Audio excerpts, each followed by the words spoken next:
Today, we're at the Marble House in Warwickshire, in the very centre of this famous medieval town. And I would like to talk to you about listed buildings. A building is listed when it is of special architectural or historic interest. A listed building is of national importance and therefore worth protecting. There are a limited number of buildings protected under the Ancient Monuments Protection Act of 1882.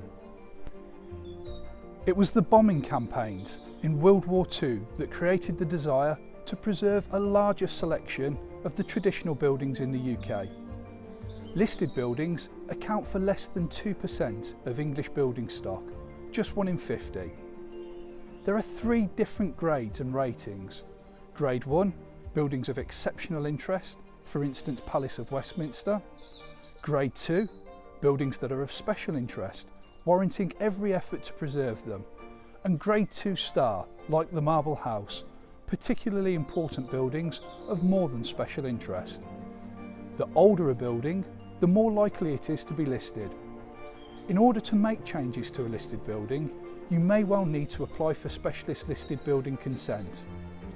The listing status can protect the interior and exterior of the building, as well as objects or structures fixed to it, and any object or structure within the curtilage of the building which has formed part of the land before the 1st of July 1948.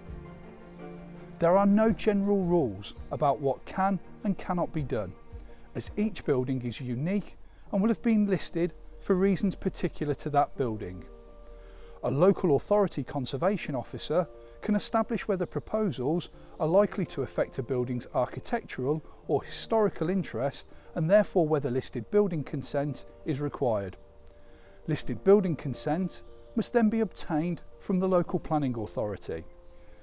Decisions will generally take 8 to 13 weeks, and appeals can be submitted to the Secretary of State within 6 months. It is not possible to make outline applications for listed building consent. It is a criminal offence to alter listed buildings without listed buildings consent, and the local planning authority can have works reversed with an enforcement order if they do not have consent.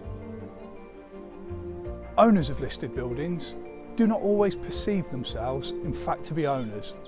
Quite often they see themselves more as custodians, keepers of a piece of architecture that over the years could no doubt tell many a story.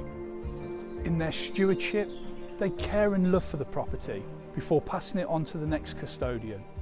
A journey that started here in this Jacobean styled home back in 1650, nearly 400 years ago.